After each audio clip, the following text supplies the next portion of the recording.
ఆలుకి తహారీకి కావలసిన పదార్థాలేంటో చూద్దాం. బాసుమతి బియ్యం 1 కప్పు, ఉడికించిన బంగాళదుంపలు 2, తరిగిన ఉల్లిపాయ 1, తరిగిన పచ్చిమిరపకాయలు 4, అల్లం వెల్లుల్లి పేస్ట్ 1 టీ స్పూను, మసాలా దినుసులు 1 టేబుల్ స్పూను, బిర్యానీ ఆకు 1, పసుపు చిటికెడు, పెరుగు 2 టేబుల్ స్పూన్లు, తరిగిన పుదీనా కొద్దిగా, ఉప్పు తగినంత, నూనె 2 టేబుల్ స్పూన్లు. ముందుగానే నేను రైస్ ఉడికించి పెట్టేసుకోండి.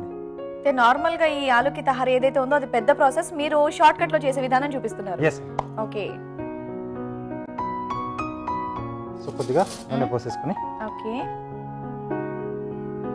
మసాలా దినుసులు, ఓకే,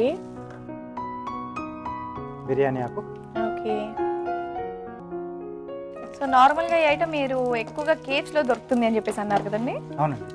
ఓకే. అలాగే ఉల్లిపాయ ముక్కలు,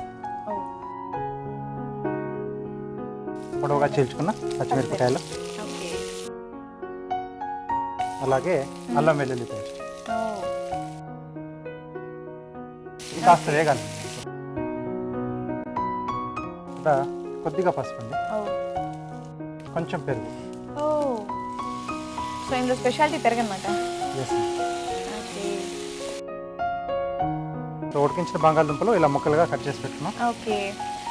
వీళ్ళ పీసెస్ లానే ఉంటాయండి లేకపోతే మ్యాష్ చేస్తారా? పీసెస్ లానే ఉంటాయి. ఓకే. సో డైరెక్ట్ ప్రాసెస్ లో మనం అంటే పచ్చివే వేసుకుంటాం బంగాళదుంప ముక్కలు. సో ఇవి వేసుకున్న తర్వాత అలాగే పుదీనా, ఓకే, ఇది కూడా కలిపేసి మనం అప్పుడు ఎసరు పోసుకుంటాం. అంటే ఆ ప్రాసెస్ లో మనం డైరెక్ట్ గా చేసుకుంటాం. ఓకే. బాయిల్ చేసిన బంగాళదుంప వేసుకొని తర్వాత బాయిల్ చేసిన రైస్ వేసేసుకోవాలి. ఫాస్ట్ గా అయిపోతుంది. అదైతే కొంచెం టైం టేకింగ్, ఇది కొంచెం ఫాస్ట్ గా అయిపోతుంది. రుచికి సరిపడా ఉప్పు. ఓకే. ఇది ఒకసారి బాగా కలిపేసి ఓకే. ఓకే, మనం ముందుగా ఉడికించుకున్న బాస్మతి రైస్. ఓకే.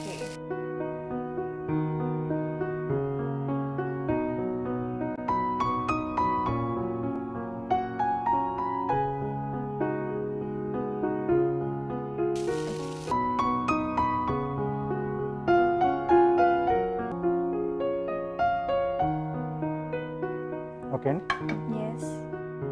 పైనుండి కొద్దిగా పుదీనా, తరిగిన పుదీనా. ఓకే అండి, ఆలుకి తహారీ రెడీ. వావ్, వేడి వేడిగా ఆలుకి తహారీ రెడీగా నా చేతిలో ఉందండి.